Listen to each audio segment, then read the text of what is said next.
ಬಂಧುಗಳೇ ನಮಸ್ಕಾರ, ಹೇಗಿದ್ದೀರಿ ನೀವೆಲ್ಲರೂ? ನಾನು ಸುಬ್ರಹ್ಮಣ್ಯ ಎಸ್ ಹಂಡಿಗೆ. ಬಂಧುಗಳೇ, ನಿಮ್ಮೆಲ್ಲರಿಗೂ ಕೂಡ ಗೊತ್ತಿರುವ ಹಾಗೆ ಮಧ್ಯಪ್ರಾಚ್ಯದಲ್ಲಿ ಯುದ್ಧ ತೀವ್ರಗೊಂಡಿದೆ.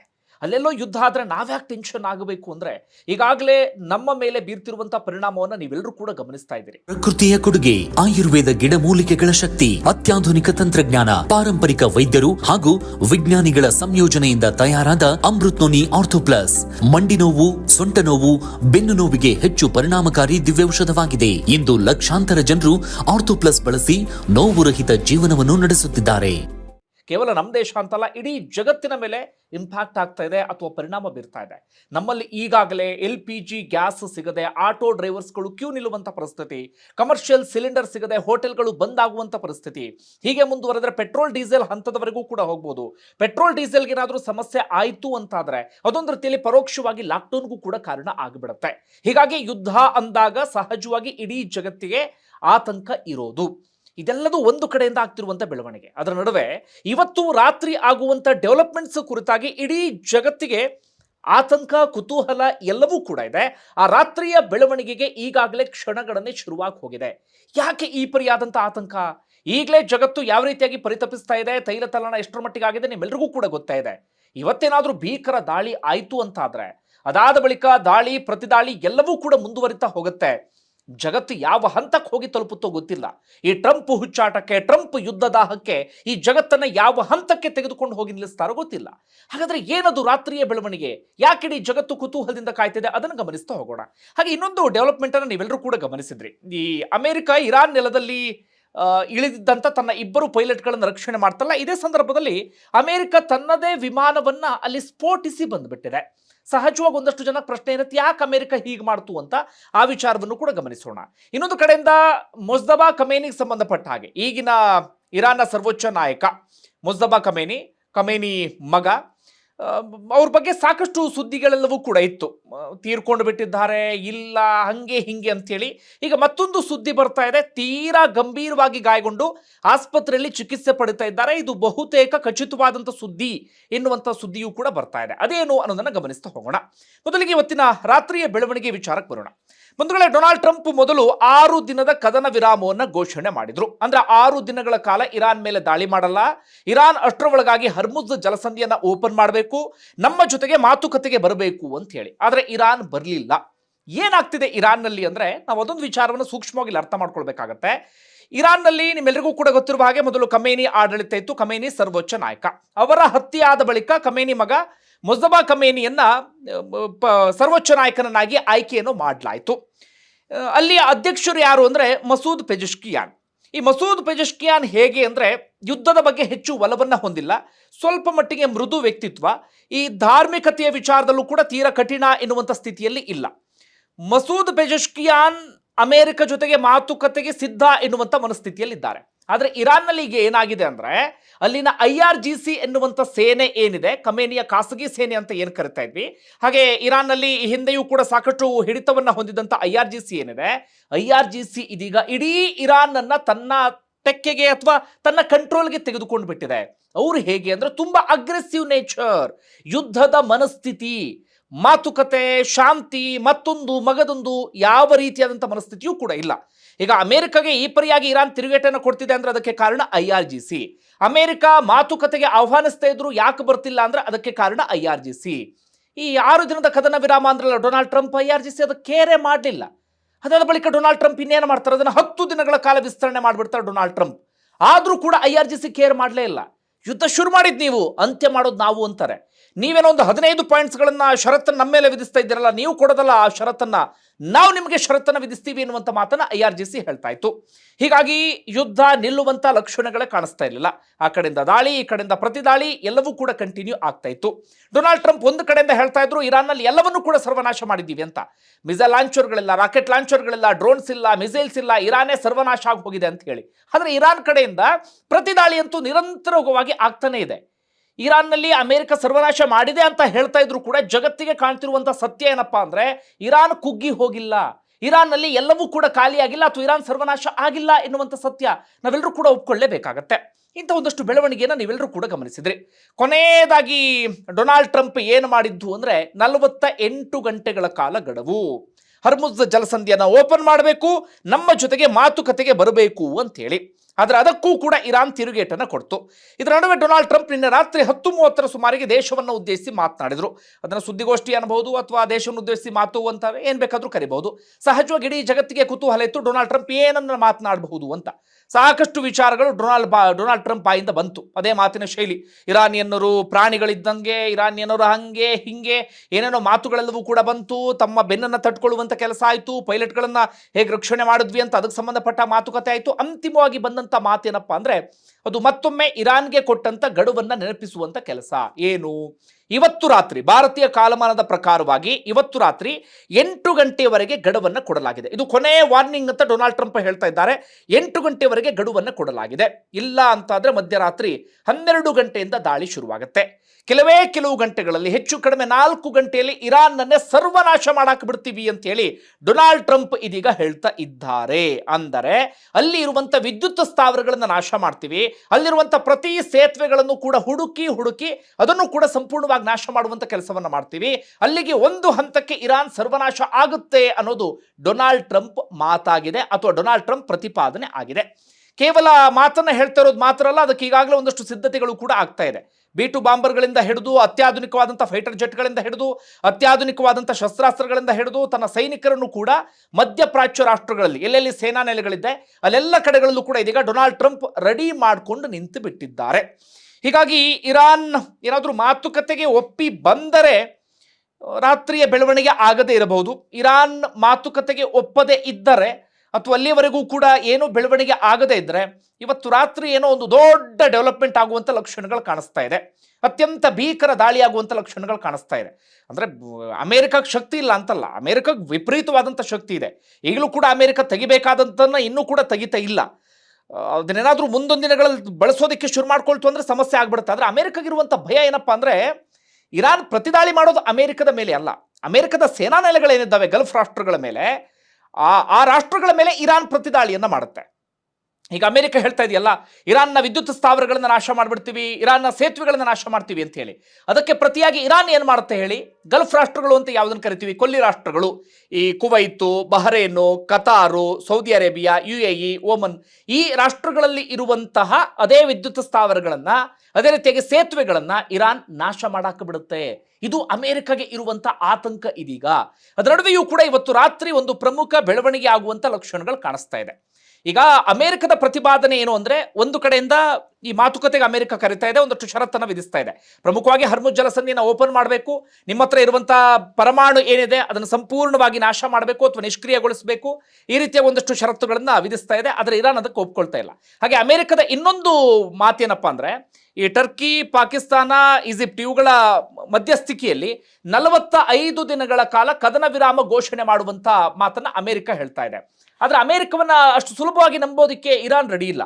ನೀವು 45 ದಿನಗಳ ಕಾಲ ಕದನ ವಿರಾಮ ಅಂತ ಹೇಳಿ ನಮ್ಮನ್ನು ಸುಮ್ಮನಾಗಿಸಿ, ನಮ್ಮಿಂದ ಹರ್ಮುಜ್ ಜಲಸಂಧಿಯನ್ನು ಓಪನ್ ಮಾಡಿಸಿ, ಅದಾದ ಬಳಿಕ ಕುತಂತ್ರ ಮಾಡೋದಕ್ಕೆ ಶುರು ಮಾಡ್ಕೊಂಡ್ಬಿಟ್ರೆ, ಅದಾದ ಬಳಿಕ ದಾಳಿಯನ್ನು ಮುಂದುವರಿಸೋಕೆ ಶುರು ಮಾಡ್ಕೊಂಡ್ಬಿಟ್ರೆ ಆಗ ನಾವು ಏನು ಮಾಡೋದು ಅನ್ನೋದು ಇರಾನ್ ಮಾತು. ಹೀಗಾಗಿ ಇರಾನ್ ಹೇಳ್ತಾ ಇದೆ, ನಮಗೆ ಶಾಶ್ವತವಾದಂಥ ಪರಿಹಾರ ಬೇಕು ಅಂತೇಳಿ. ಅವ್ರು ಹೇಳ್ತಿರೋದೇ, ನಮ್ಮಿಂದ ಏನು ನಷ್ಟ ಆಗಿದೆ, ಯುದ್ಧ ನಷ್ಟ ಆಗಿದೆ, ಅದನ್ನು ವಾಪಸ್ ಕೊಡಬೇಕು. ನಮ್ಮ ಮೇಲೆ ನಿರ್ಬಂಧವನ್ನು ಹೇರಿದ್ದೀರಿ, ಆ ನಿರ್ಬಂಧವನ್ನು ಕೂಡ ತೆರವುಗೊಳಿಸುವಂಥ ಕೆಲಸವನ್ನು ಮಾಡಬೇಕು. ನಾವೇನೇನು ಷರತ್ತನ್ನು ವಿಧಿಸ್ತೀವಿ ಅದೆಲ್ಲದಕ್ಕೂ ಕೂಡ ಅಮೆರಿಕ ಒಪ್ಕೊಳ್ಬೇಕು ಅಂತೇಳಿ.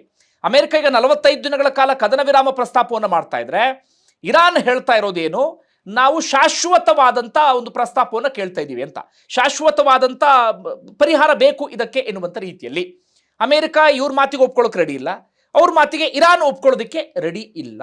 ಇನ್ನೊಂದು ಕಡೆಯಿಂದ ಡೊನಾಲ್ಡ್ ಟ್ರಂಪ್ ಇರಾನನ್ನು ಸುಲಭವಾಗಿ ಅಂದಾಜು ಮಾಡಿ ಈಗ ಪೇಚಿಗೆ ಸಿಕ್ಕಾಕೊಳ್ಳುವಂಥ ಪರಿಸ್ಥಿತಿ ಅಥವಾ ಫ್ರಸ್ಟ್ರೇಷನ್ಗೆ ಒಳಗಾಗುವಂಥ ಪರಿಸ್ಥಿತಿ ಎದುರಾಗಿದೆ. ನ್ಯಾಟೋ ಪಡೆಗಳು ಅಮೆರಿಕ ಜೊತೆಗೆ ನಿಂತುಕೊಳ್ತಾ ಇಲ್ಲ, ಮಿತ್ರ ರಾಷ್ಟ್ರಗಳು ಕೂಡ ಅಮೆರಿಕ ಜೊತೆಗೆ ನಿಂತುಕೊಳ್ತಾ ಇಲ್ಲ. ಇನ್ನೊಂದು ಕಡೆಯಿಂದ ಇರಾನ್ ಶರಣಾಗ್ತಿಲ್ಲ, ಸೋಲ್ತಿಲ್ಲ, ಬಗ್ಗುವಂಥ ಲಕ್ಷಣಗಳೇ ಕಾಣಿಸ್ತಾ ಇಲ್ಲ. ಈಗ ಇಸ್ರೇಲ್ ಸ್ವಲ್ಪ ತಣ್ಣಗಾಗಿದೆ. ಈಗ ಒಂದು ರೀತಿಯಲ್ಲಿ ಅಮೆರಿಕ ಹೆಚ್ಚು ಕಡಿಮೆ ಏಕಾಂಗಿಯಾಗಿ ದಾಳಿ ಮಾಡ್ತಿದೆ ಅಂದ್ರೂ ಕೂಡ ತಪ್ಪಾಗ್ಲಿಕ್ಕಿಲ್ಲ. ಇಷ್ಟು ಬೆಳವಣಿಗೆ ಆಗಿದೆಯಾ? ಈಗ ಇರಾನ್ ಏನು ಮಾಡ್ತಾ ಇದೆ, ಅದಕ್ಕೆ ಪ್ರತಿಕಾರ ಎನ್ನುವ ರೀತಿಯಲ್ಲಿ ಈಗಾಗಲೇ ಸೌದಿ ಅರೇಬಿಯಾ ಮೇಲೆ ದಾಳಿಯನ್ನು ಮುಂದುವರಿಸಿದೆ. ಅವರೊಂದು ಪ್ರಮುಖವಾದಂಥ ಕೈಗಾರಿಕಾ ನಗರದ ಮೇಲೆ ಈಗಾಗಲೇ ಅಟ್ಯಾಕ್ ಮಾಡಿ ಆಗಿದೆ. ಇನ್ನು ಮುಂದೆ ಹೋಗ್ತಾ ಇದು ಎಲ್ಲಿಗೆ ಹೋಗಿ ತಲುಪುತ್ತೋ ಅನ್ನೋದು ಗೊತ್ತಿಲ್ಲ. ಇನ್ನೊಂದು ಕಡೆಯಿಂದ ಇರಾನ್ ಹೇಳ್ತಾ ಇದೆ, ನಮ್ಮಲ್ಲಿರುವಂಥ ವಿದ್ಯುತ್ ಸ್ಥಾವರಗಳು, ಅದೇ ರೀತಿಯಾಗಿ ಈ ಸೇತುವೆಗಳು ಏನಿದ್ದಾವೆ ಅಲ್ಲಿ ಮಾನವ ಸರಪಳಿಯನ್ನು ನಿರ್ಮಾಣವನ್ನು ಮಾಡಿ ಕಲಾವಿದರು ಮುಂದೆ ಬನ್ನಿ, ನಮ್ಮಲ್ಲಿರುವಂಥ ಪ್ರಮುಖರು ಮುಂದೆ ಬನ್ನಿ, ಸಾಮಾಜಿಕ ಹೋರಾಟಗಾರರು ಮುಂದೆ ಬನ್ನಿ, ಎಲ್ಲರೂ ಕೂಡ ಒಂದು ಮಾನವ ಸರಪಳಿ ನಿರ್ಮಾಣ ಮಾಡಿ. ಮನುಷ್ಯರು ಅಲ್ಲಿ ಇದ್ದಂಥ ಸಂದರ್ಭದಲ್ಲಿ ಅಮೆರಿಕ ಹೇಗೆ ದಾಳಿ ಮಾಡುತ್ತೆ, ಹಾಗೆ ದಾಳಿ ಮಾಡಿದ್ರು ಕೂಡ ಅದು ಯುದ್ಧಾಪರಾಧ ಅಂತ ಹೇಳಿ ಕರೆಸ್ಕೊಳ್ಳುತ್ತೆ. ಹೀಗಾಗಿ ಅಂಥದ್ದನ್ನು ಮಾಡಿ ಅಂತೇಳಿ ಇರಾನ್ ಇದೀಗ ಕರೆ ಕೊಡ್ತಾ ಇದೆ. ಹೀಗಾಗಿ ಸಂಜೆ 6 ಗಂಟೆಯ ನಂತರದ ಬೆಳವಣಿಗೆ ಕುತೂಹಲ ಮೂಡಿಸ್ತಾ ಇದೆ. ಇವತ್ತು ಎರಡರಲ್ಲಿ ಒಂದಾಗತ್ತೆ. ಒಂದು, ಮಾತುಕತೆಗೆ ಇರಾನ್ ಬರಬಹುದು, ಇಲ್ಲ ಇರಾನ್ ತನ್ನ ಶಕ್ತಿಯ ಮೇಲೆ ನಂಬಿಕೆಯನ್ನ ಇಟ್ಟು ಅಮೆರಿಕದ ದಾಳಿಯನ್ನ ಎದುರಿಸೋದಕ್ಕೆ ಸಜ್ಜಾಯಿತು ಅಂತಾದ್ರೆ ಅಮೆರಿಕ ಇವತ್ತು ತೀವ್ರವಾದಂಥ ದಾಳಿ ಮಾಡುವ ಎಲ್ಲ ಸಾಧ್ಯತೆಗಳು ಕೂಡ ಇದೆ. ಇನ್ನೂ ಒಂದು ಹೆಜ್ಜೆ ಮುಂದೆ ಹೋಗಿ ಅಣ್ವಸ್ತ್ರ ಬಳಕೆ ಹೇಳೋಕ್ಕಾಗಲ್ಲ. ಟ್ರಂಪ್ ನಿರ್ಧಾರಗಳನ್ನ ನಾವು ಲೆಕ್ಕ ಹಾಕೋಕ್ಕೂ ಕೂಡ ಸಾಧ್ಯ ಆಗೋದಿಲ್ಲ. ಬಟ್ ಅಂಥ ಸಾಧ್ಯತೆ ತೀರಾ ಕಡಿಮೆ ಇದೆ. ಅದರ ಆಚೆಗೆ ಅವರು ಹೇಳ್ಕೊಂಡ ಹಾಗೆ ವಿದ್ಯುತ್ ಸ್ಥಾವರಗಳ ಮೇಲೆ, ಅದೇ ರೀತಿಯಾಗಿ ಸೇತುವೆಗಳ ಮೇಲೆ ದಾಳಿ ಮಾಡ್ಬೋದು. ಹಾಗೇನಾದರೂ ಆಯಿತು ಅಂದರೆ ಇಡೀ ಇರಾನ್ ಕಗ್ಗತ್ತಲಲ್ಲಿ ಮುಳುಗುವಂಥ ಪರಿಸ್ಥಿತಿ ಎದುರಾಗುತ್ತೆ. ವಿದ್ಯುತ್ ಸ್ಥಾವರಗಳೇ ಹೊರಟೋಗ್ಬಿಟ್ರೆ ನಿಮಗೆ ಏನಾಗುತ್ತೆ ಗೊತ್ತಲ್ಲ ನಿಮಗೆ.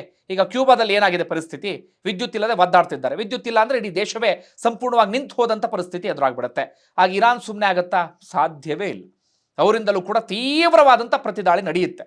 ಗಲ್ಫ್ ರಾಷ್ಟ್ರಗಳ ಮೇಲೆ ಪ್ರತಿದಾಳಿ ನಡೆಯುತ್ತೆ, ಇಸ್ರೇಲ್ ಮೇಲೂ ಕೂಡ ಪ್ರತಿದಾಳಿ ನಡೆಯುತ್ತೆ.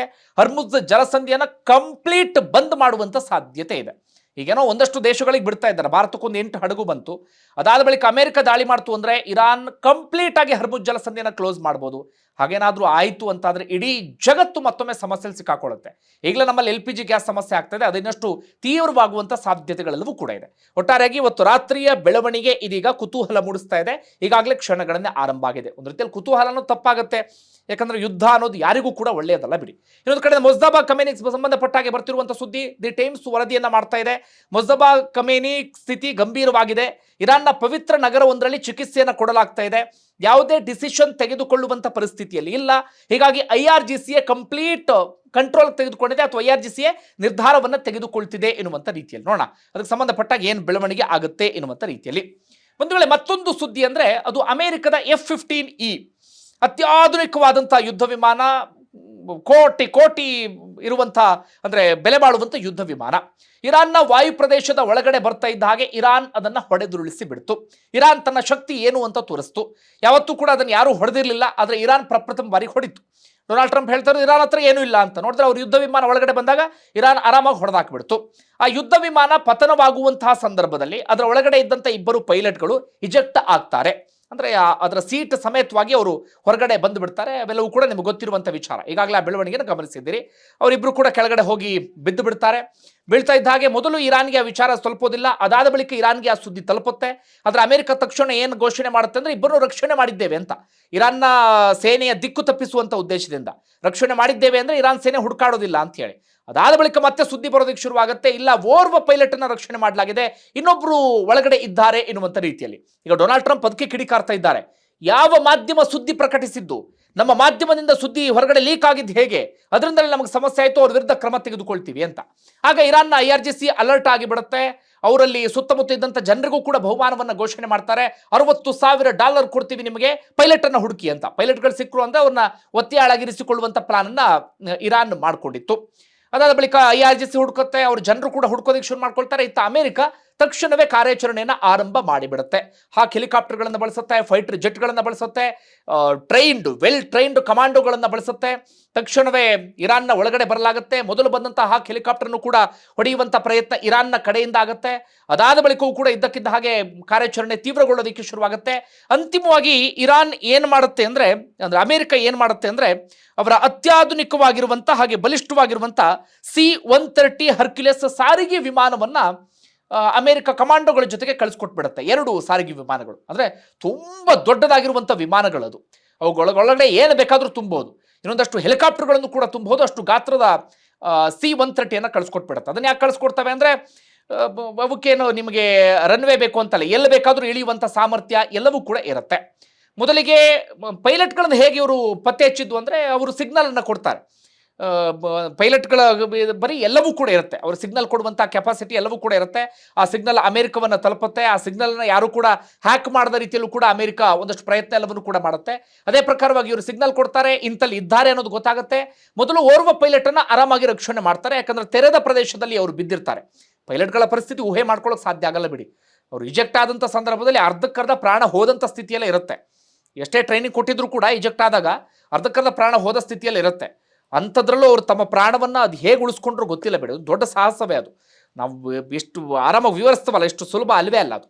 ಒಟ್ಟಾರೆಯಾಗಿ ಓರ್ವ ಪೈಲಟನ್ನು ರಕ್ಷಣೆ ಮಾಡಲಾಗುತ್ತೆ. ಆದರೆ ಇನ್ನೋರ್ವ ಪೈಲಟ್ ರಕ್ಷಣೆ ಸಂದರ್ಭದಲ್ಲಿ C-130 ಆ ಸಾರಿಗೆ ವಿಮಾನ ಏನಿರುತ್ತೆ ಅದು ಆ ರನ್ವೇನಲ್ಲಿ ಯಾವುದೋ ಒಂದು ಹಳೆಯ ರನ್ವೇ ಇರುತ್ತೆ ಇರಾನ್ನಲ್ಲಿ ಬಳಸ್ತಿರುವಂಥ ರನ್ವೇ, ಅಲ್ಲಿ ಇಳಿದಂಥ ಸಂದರ್ಭದಲ್ಲಿ ಆ ಮರಳಿನಲ್ಲಿ ಹುದುಗಿ ಬಿಡುತ್ತೆ, ಟೈರ್ಗಳೆಲ್ಲವೂ ಕೂಡ ಹುದುಗಿ ಬಿಡುತ್ತೆ, ವಾಪಸ್ ಹೋಗೋದಕ್ಕೆ ಸಾಧ್ಯ ಆಗೋದಿಲ್ಲ. ಅಷ್ಟೊತ್ತಿಗಾಗಲೇ IRGCಗೆ ಅದರ ಸುಳಿವು ಸಿಕ್ಕಾಗಿರುತ್ತೆ, ಅವರು ಕೂಡ ಅಟ್ಯಾಕನ್ನು ಶುರು ಮಾಡಿರ್ತಾರೆ. ಎರಡನೇ ಪೈಲಟ್ ಒಂದು ಬೆಟ್ಟದ ಮೇಲೆ ಹತ್ತಿ ಕುತ್ಕೊಂಡಿರ್ತಾರೆ, ಅದು ಹೇಗೋ ಒದ್ದಾಡಿ ಮೇಲ್ಗಡೆ ಹೋಗಿ ಕುತ್ಕೊಂಡಿರ್ತಾರೆ. ಇಂಥದ್ದೆಲ್ಲವೂ ಕೂಡ ಆಗುತ್ತಾ, IRGCಯಿಂದಲೂ ಕೂಡ ಮರೋ ಅಟ್ಯಾಕ್ ಎಲ್ಲವೂ ಕೂಡ ಶುರುವಾಗ್ಬಿಡುತ್ತೆ. C-130 ಮಾತ್ರ ಮೇಲ್ಗಡೆ ಎದ್ದು ಹೇಳ್ತಾನೆ ಇಲ್ಲ. ಹೇಗಾಗ್ಬಿಡ ಹೇಳಿ, ರಕ್ಷಣೆಗೆ ಬಂದಂಥವರು, ರಕ್ಷಿಸಲ್ಪಟ್ಟಂಥ ಪೈಲಟ್ ಎಲ್ಲರೂ ಕೂಡ ಸಿಕ್ಕಾಕೊಳ್ಳುವಂಥ ಪರಿಸ್ಥಿತಿ ಆ ಸಂದರ್ಭದಲ್ಲಿ ಶುರುವಾಗ್ಬಿಡುತ್ತು. ಆದರೆ ಅವ್ರದ್ದು ಪ್ಲಾನ್ ಬಿ ಕೂಡ ಇತ್ತು. ತಕ್ಷಣವೇ ಇನ್ನೊಂದು ಫ್ಲೈಟ್ ಸಿದ್ಧವಾಗಿ ನಿಂತುಬಿಟ್ಟಿತ್ತು. ಅವ್ರದ್ದೇನೋ ಅಮೇರಿಕದಿಂದ ಬರಬೇಕು ಅಂತಲ್ಲ ಫ್ಲೈಟು, ಇರಾನ್ನಿಂದ ಹೊರಗಡೆ ಹೋದರೆ ಸಾಕು ಎನ್ನುವ ಸ್ಥಿತಿಯಲ್ಲಿ. ಹಾಗೆ ಇರಾನ್ನ ಹೊರಗಡೆ ಮಧ್ಯಪ್ರಾಚ್ಯ ರಾಷ್ಟ್ರಗಳಿದ್ದಾವಲ್ಲ, ಅಲ್ಲಿಂದ ಅವರಿಗೆ ಅವರಲ್ಲಿ ಸೇನಾ ನೆಲೆಗಳಿದ್ದಾವೆ ಅಮೇರಿಕದ್ದು, ಅಲ್ಲಿಂದ ಅವರು ಫ್ಲೈಟ್ಗಳನ್ನು ತರಿಸ್ಕೊಳ್ಳೋದು, ಭಾಳ ದೂರ ಏನಿಲ್ಲ. ಹೀಗಾಗಿ ಪ್ಲಾನ್ ಬಿ ಪ್ರಕಾರವಾಗಿ ಇನ್ನೊಂದು ಫ್ಲೈಟ್ ಬರುತ್ತೆ. ತಕ್ಷಣವೇ ಇಲ್ಲಿಂದ ಎಲ್ಲರೂ ಕೂಡ ಅಲ್ಲಿಗೆ ಶಿಫ್ಟ್ ಆಗಿಬಿಡ್ತಾರೆ. ಆದರೆ ಅದಕ್ಕೆ ಹೋಗೋಕ್ಕೂ ಮುನ್ನ ಒಂದು C-130 ಇರುತ್ತಲ್ಲ, ಅದನ್ನು ಕಂಪ್ಲೀಟ್ ಸ್ಫೋಟಿಸಿ ಹೋಗಿಬಿಡ್ತಾರೆ. ಸಾವಿರಾರು ಕೋಟಿ ವೆಚ್ಚದ C-130 ಹರ್ಕ್ಯುಲೆಸ್ ಅವುಗಳನ್ನೇ ಸ್ಫೋಟಿಸಿ ಹೋಗ್ಬಿಡ್ತಾರೆ. ಅಮೆರಿಕ ತನ್ನದೇ ಯುದ್ಧ ವಿಮಾನಗಳನ್ನು ಸ್ಫೋಟ ಮಾಡಿ ಹೋಗ್ಬಿಡುತ್ತೆ. ಯಾಕೆ ಅಂದರೆ ಏನಾಗ್ಬಿಡುತ್ತೆ ಅಂದರೆ, ಇವರ ಟೆಕ್ನಾಲಜಿ ಇರಾನ್ಗೆ ಗೊತ್ತಾಗಬಾರ್ದು ಅಂತ ಹೇಳಿ. ಈಗ ಬೇರೆ ದೇಶದಲ್ಲಿ ನಮ್ಮ ದೇಶದ ಯುದ್ಧ ವಿಮಾನ ಏನಾದರೂ ಬಿತ್ತು ಅಂತಾದರೆ ಯಾಕೆ ಆತಂಕ ಶುರುವಾಗ್ಬಿಡುತ್ತೆ ಅಂದರೆ, ನಮ್ಮ ಟೆಕ್ನಾಲಜಿ ಅವ್ರಿಗೆ ಗೊತ್ತಾಗ್ಬಿಡುತ್ತೆ, ರಿವರ್ಸ್ ಇಂಜಿನಿಯರಿಂಗ್, ಆ ಮೂಲಕ ಅವರು ಕೂಡ ತಯಾರು ಮಾಡೋದಕ್ಕೆ ಶುರು ಮಾಡ್ಕೊಂಡು ಬಿಡ್ತಾರೆ ಅಂತ. ಈ ಮಿಸೈಲ್ಸ್ಗಳು ಅಷ್ಟೇ, ನಮ್ಮಲ್ಲಿ ಯಾವುದಾದ್ರೂ ಒಂದು ಅತ್ಯಾಧುನಿಕ ಮಿಸೈಲ್ಸ್ ಇತ್ತು ಅಂದರೆ ಆ ಟೆಕ್ನಾಲಜಿ ಇನ್ನೊಂದು ದೇಶಕ್ಕೆ ಗೊತ್ತಾಗಬಾರ್ದು ಅಂತ ಹೇಳಿ ಒದ್ದಾಡ್ತಿರ್ತಾರೆ. ಈ ಯುದ್ಧ ವಿಮಾನಗಳ ವಿಚಾರದಲ್ಲೂ ಕೂಡ ಅಷ್ಟೇ, ಇವೆಲ್ಲವೂ ಕೂಡ ಅತ್ಯಾಧುನಿಕವಾದಂಥ ತುಂಬ ಸ್ಪೆಷಲ್ ಆಗಿರುವಂಥ ಯುದ್ಧ ವಿಮಾನಗಳು. ಇವುಗಳ ಟೆಕ್ನಾಲಜಿ ಏನಾದರೂ ಇರಾನ್ಗೆ ಗೊತ್ತಾಯಿತು ಅಂದರೆ ಇರಾನ್ ಕೂಡ ಅಂಥದ್ದೇ ಯುದ್ಧ ವಿಮಾನವನ್ನು ತಯಾರು ಮಾಡಿಬಿಡುತ್ತೆ. ಹೀಗಾಗಿ ನಮ್ಮ ಟೆಕ್ನಾಲಜಿ ಅವರಿಗೆ ಗೊತ್ತಾಗಬಾರ್ದು ಎನ್ನುವ ಕಾರಣಕ್ಕಾಗಿ ಅವರದ್ದೇ ಯುದ್ಧ ವಿಮಾನಗಳನ್ನು ಸ್ಫೋಟಿಸಿ ಇನ್ನೊಂದು ವಿಮಾನದಲ್ಲಿ ಹತ್ಕೊಂಡು ವಾಪಸ್ ಬಂದುಬಿಡ್ತಾರೆ. ಅಂತಿಮವಾಗಿ ಎಲ್ಲರೂ ಕೂಡ ಸುರಕ್ಷಿತವಾಗಿ ವಾಪಸ್ ಬಂದುಬಿಡ್ತಾರೆ. ಅವರು ಜಸ್ಟ್ ಇರಾನನ್ನು ದಾಟಿ ಆ ಕೊಲ್ಲಿ ಸಮುದ್ರಕ್ಕೆ ಬಂದರೆ ಸಾಕಾಗಿತ್ತು. ಕೊಲ್ಲಿ ಸಮುದ್ರಕ್ಕೆ ಬರ್ತಾರೆ, ತಕ್ಷಣವೇ ಅಲ್ಲಿ ಯುದ್ಧ ನೌಕೆ ರೆಡಿಯಾಗಿರುತ್ತೆ, ಅಲ್ಲಿ ಹೋಗಿ ಲ್ಯಾಂಡ್ ಮಾಡಲಾಗುತ್ತೆ. ಅವ್ರನ್ನ ಕರ್ಕೊಂಡು ಆರಾಮಾಗಿ ಹೋಗಿ ಇದು ಮಾಡಿಬಿಡ್ತಾರೆ. ಬಟ್ ಪೈಲಟ್ಗಳ ಸ್ಥಿತಿ ಹೇಗಿದೆಯೋ ಗೊತ್ತಿಲ್ಲ. ನನ್ನ ಪ್ರಕಾರ ಅವ್ರು ಇನ್ಯಾವತ್ತೂ ಕೂಡ ಮತ್ತೆ ಹಾರಾಟ ಮಾಡೋದಕ್ಕೆ ಸಾಧ್ಯ ಆಗೋದಿಲ್ಲ, ಅಂಥ ಪರಿಸ್ಥಿತಿಗೆ ಬಂದು ತಲುಪಿರ್ತಾರೆ. ಸದ್ಯಕ್ಕೆ ಇಷ್ಟು ಬೆಳವಣಿಗೆ ಆಗಿದೆ. ರಾತ್ರಿ ಏನಾಗುತ್ತೆ ಕಾದು ನೋಡೋಣ. ನಿಮ್ಗೆ ಏನಿಸುತ್ತೆ ಅದನ್ನು ಕಮೆಂಟ್ ಬಾಕ್ಸಲ್ಲಿ ಮೆನ್ಷನ್ ಮಾಡಿ. ಧನ್ಯವಾದ.